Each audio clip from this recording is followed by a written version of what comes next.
പ്രേം അടുത്ത IPL Sanju Samson Rajasthan Royals വിട്ടിട്ട് CSKയിലേക്ക് പോവാൻ സാധ്യതയുണ്ടെന്ന് എവിടെയോ ആരോ പറഞ്ഞു.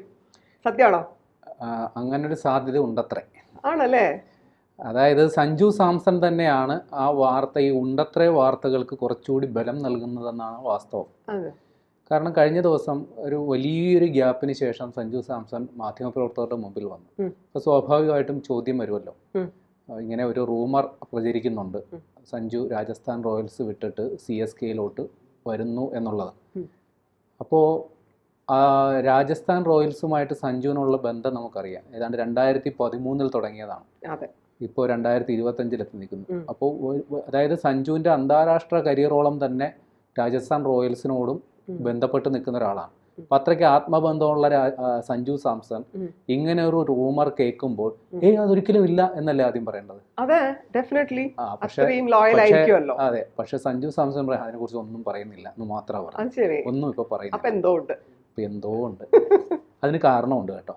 കാരണം രാജസ്ഥാൻ റോയൽസിൽ സഞ്ജു ഇപ്പോൾ ഒരു അവിഭാജ്യ ഘടകമല്ല എന്നൊരു തോന്നൽ സഞ്ജുവിനുണ്ട്. കാരണം കഴിഞ്ഞ സീസണിൽ, അതായത് 2025 സീസണിൽ സഞ്ജുവിന് പൂർണ്ണതോതിൽ അവരുടെ ടീമിന്റെ ഭാഗമാകാൻ പറ്റിയിട്ടില്ല.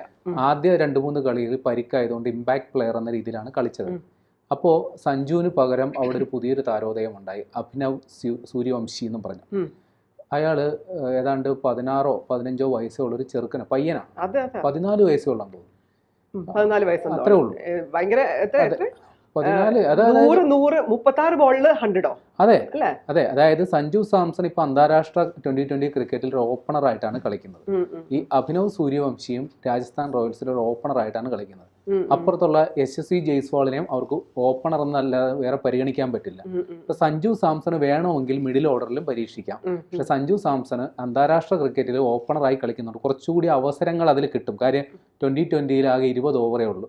അത് ഒരു ബാറ്റ്സ്മാന് കഷ്ടിച്ച് പൂർണ്ണമായും കളിക്കാൻ ഒരു 6-7 ഓവറേ കിട്ടുകയുള്ളൂ.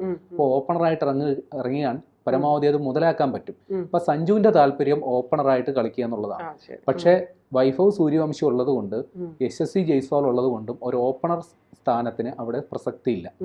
അതൊന്ന്. ഇനി രണ്ടാമത്തെ കാര്യം, സഞ്ജുവിന്റെ ക്യാപ്റ്റൻസിയും ചോദ്യം ചെയ്യപ്പെടുന്നുണ്ട്. അവിടെ റയാൻ പരാഗ് എന്ന് പറയുന്നൊരു താരോദയം ഉണ്ടാകുന്നു.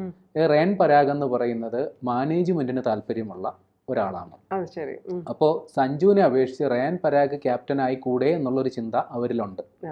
അതുമാത്രമല്ല, കഴിഞ്ഞ സീസണിൽ സഞ്ജു ഏതാണ്ട് 9 മത്സരങ്ങളിലേ കളിക്കാൻ പറ്റുള്ളൂ. 14 എണ്ണത്തിൽ 9 എണ്ണത്തിൽ മാത്രമേ സഞ്ജുവിന് കളിക്കാൻ പറ്റുള്ളൂ. അതിൽ അത്ര ഒരു മികച്ച പ്രകടനമായിരുന്നില്ല കഴിഞ്ഞ സീസണിൽ സഞ്ജു. ആകെ ഒരു 50 അടിച്ച് ആകെ എല്ലാം കൂടി 285 റൺസാണ് സഞ്ജു നേടിയത്.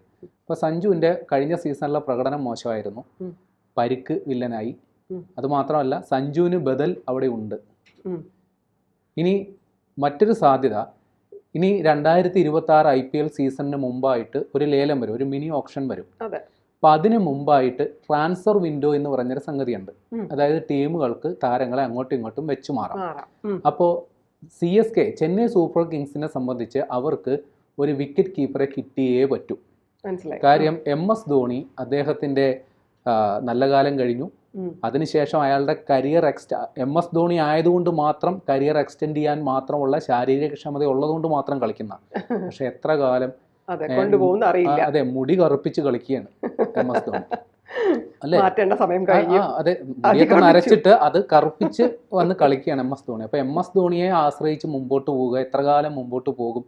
കാര്യം MS ധോണി നല്ലൊരു വിക്കറ്റ് കീപ്പറാണ്, ഇപ്പോഴും നല്ലൊരു വിക്കറ്റ് കീപ്പറാണ്, നല്ലൊരു ക്യാപ്റ്റനുമാണ്. പക്ഷെ നല്ലൊരു, അതായത് പഴയ MS ധോണിയുടെ നിഴല് പോലും അല്ല ഇന്നത്തെ MS ധോണി ബാറ്റ്സ്മാൻ എന്ന നിലയിൽ.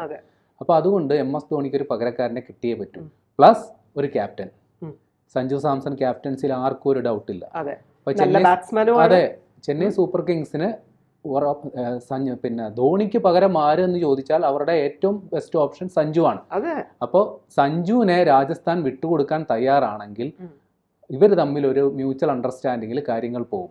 അത് ഇപ്പോൾ ഏതെങ്കിലും താരങ്ങളെ പകരം അങ്ങോട്ട് കൊടുക്കണം, ചിലപ്പോൾ കുറച്ച് പൈസയും കൂടി അങ്ങോട്ട് കൊടുക്കേണ്ടി വരും. അങ്ങനെയാണെങ്കിൽ ചെന്നൈ സൂപ്പർ കിങ്സ് ഒരു ലിസ്റ്റ് വരെ തയ്യാറാക്കി വെച്ചിട്ടുണ്ട് പകരം കൊടുക്കാൻ സാധ്യതയുള്ള. ഒന്നാമത്തേത് ഋതുരാജ് ഗെയ്ക്വാദ്, അവരുടെ ക്യാപ്റ്റൻ, നിലവിലെ ക്യാപ്റ്റനായി ഋതുരാജ് ഗെയ്ക്വാദിന് വേണമെങ്കിൽ കൊടുക്കാം. സഞ്ജുവിനെ ഇങ്ങോട്ട് വന്ന ക്യാപ്റ്റനാക്കിയാൽ മതി. ഉം, ഉം. അതല്ലെങ്കിൽ രവിചന്ദ്രൻ അശ്വിൻ ആള് റിട്ടയർ ചെയ്ത ആളാണ്. ആ. പക്ഷെ കൂർമ്മ ബുദ്ധിയുള്ളൊരു വിക്കറ്റ് നല്ലൊരു Bowler ആണ്. ബൗളറാണ്. ഉം. അതായത് അയാളുടെ പ്രായമൊന്നും Spinner അല്ലേ? സ്പിന്നറാണ്. ആ. ബാറ്റിംഗ് ചെയ്യും, അത്യാവശ്യം ബാറ്റിംഗ് ചെയ്യും. ഉം, അപ്പോൾ വേണമെങ്കിൽ അശ്വിനൊക്കെ എടുക്കാം. അതൊന്നും പോരണെങ്കിൽ നല്ലൊരു ഓൾറൗണ്ടർ ഉണ്ട്, രച്ചിൻ രവീന്ദ്ര, ആ, അതെ. ന്യൂസിലാൻഡുകാരനാണ്. ഉം. അതല്ലെങ്കിൽ ശിവൻ ദുബെ വേണമെങ്കിൽ അതും കൊടുക്കാൻ അവർ നല്ല തയ്യാറാണ്. ബാറ്റ്സ്മാൻ ആണ്. അപ്പൊ ഇങ്ങനെ വലിയൊരു നീണ്ട ലിസ്റ്റ് ചെന്നൈ സൂപ്പർ കിങ്സ് തയ്യാറാക്കി വെച്ചിട്ടുണ്ട്. ഉം. അപ്പൊ ഈ താരങ്ങൾക്ക് പകരം കൊടുത്തിട്ട് വേണമെങ്കിൽ കുറച്ച് പൈസയും കൂടി കൊടുത്താൽ ഉം. അത് രാജസ്ഥാൻ റോയൽസ് അക്സെപ്റ്റ് ചെയ്യുകയാണെങ്കിൽ ഉം. സഞ്ജു മഞ്ഞക്കുപ്പായത്തിൽ കളിക്കും എന്നുള്ള കാര്യം ഏകദേശം നമുക്ക് ഉറപ്പിക്കാം. ആ. അതായത് സഞ്ജുവിനെ സംബന്ധിച്ച് അദ്ദേഹത്തിന് ചെന്നൈയിൽ വരിക എന്ന് പറയുന്നത് ഉം. ഇനിയുള്ള കരിയർ, അതായത് അദ്ദേഹത്തിന്റെ അന്താരാഷ്ട്ര കരിയർ മുന്നോട്ട് കൊണ്ടുപോകുന്നതിൽ വളരെ നിർണായകമാണ്. ഉം. കാര്യം ഈ രാജസ്ഥാൻ റോയൽസ് എന്ന് പറയുന്നത് അതായത് IPL എന്ന് പറയുന്ന ആ കായിക ഇനത്തിലെ രണ്ടാം നിര ടീം മാത്രമാണ്. ഒരു തവണ ചാമ്പ്യന്മാരായിട്ടുണ്ടെങ്കിലും ഇപ്പൊ അതിലെ ഒന്നാം നിര ടീമുകൾ എന്ന് പറയുന്നത് Mumbai Indians, Chennai super Kings, അതേപോലുള്ള സൂപ്പർ കിങ്സും കുറച്ച് താഴെയല്ലേ? അല്ല, കഴിഞ്ഞ RCB ഒക്കെ മുകളിൽ നിൽക്കണം. അങ്ങനെയല്ല അങ്ങനെ പറയില്ലേ. ചെന്നൈ സൂപ്പർ കിങ്സിന്റെ ആരാധകർ കേട്ട് കഴിഞ്ഞാൽ ഇവിടെ വന്നിരിക്കും. അല്ല, ഞാൻ അവരുടെ ആരാധകയാണ്. പക്ഷെ IPL രാജാക്കന്മാര് മുംബൈയും ചെന്നൈയുമാണ്. കാര്യം അവരുടെ ഷെൽഫിലിരിക്കുന്ന ട്രോഫികളുടെ എണ്ണം എടുത്താൽ മാത്രം മതിയാവും. കഴിഞ്ഞ സീസണിൽ ചെന്നൈ സൂപ്പർ കിങ്സ് പുറകിൽ നിന്ന് ഫസ്റ്റ് അടിച്ചു, അത് ശരി തന്നെ. പക്ഷെ എന്ന് വെച്ചാൽ അവർ എഴുതി തള്ളാനൊന്നും പറ്റത്തില്ല. അവര് ചിലപ്പോൾ അടുത്ത സീസണിൽ അവരായിരിക്കും കപ്പ് എടുക്കുന്നത്, പറയാൻ പറ്റില്ല. അങ്ങനെ ചരിത്രമുള്ള ടീമാണ് ചെന്നൈ.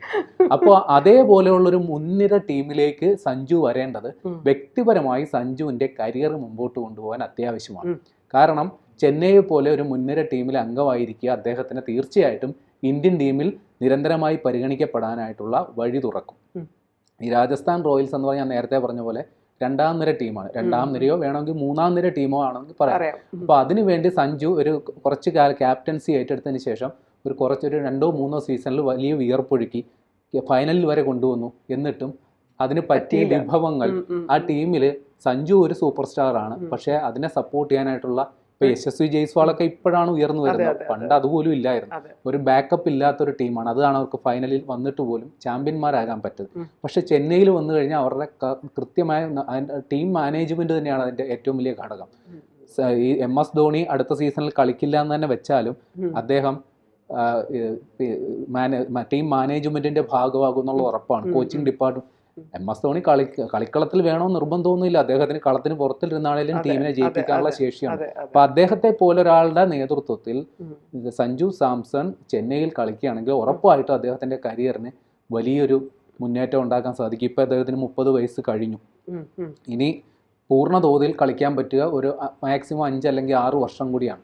അപ്പൊ അതിനുള്ളിൽ സഞ്ജുവിന് എത്തിപ്പെടാനാകാവുന്ന പരമാവധി സ്ഥലങ്ങളിൽ, അല്ലെങ്കിൽ ഇപ്പൊ ടെസ്റ്റ് ക്രിക്കറ്റ് കളിക്കണം, ഇന്ത്യയുടെ ഏകദിന ടീമിൽ സ്ഥിരാംഗമാകണം. ഇപ്പൊ നിലവിൽ 2020 മാത്രമാണ് പരിഗണിക്കുന്നത്. ഇപ്പൊ ഏഷ്യ കപ്പ് 2020 ഫോർമാറ്റിലാണ് നടക്കാൻ പോകുന്നത്. അപ്പൊ അതിലോട്ടൊക്കെ സഞ്ജുവിന് അതായത് ഡയറക്റ്റ് എൻട്രി കിട്ടണമെങ്കിൽ ഉറപ്പായിട്ടും ഇമാതിരി വമ്പൻ ടീമുകളുടെ ഭാഗമാകുക എന്നുള്ളത് അതിപ്രധാനമാണ്.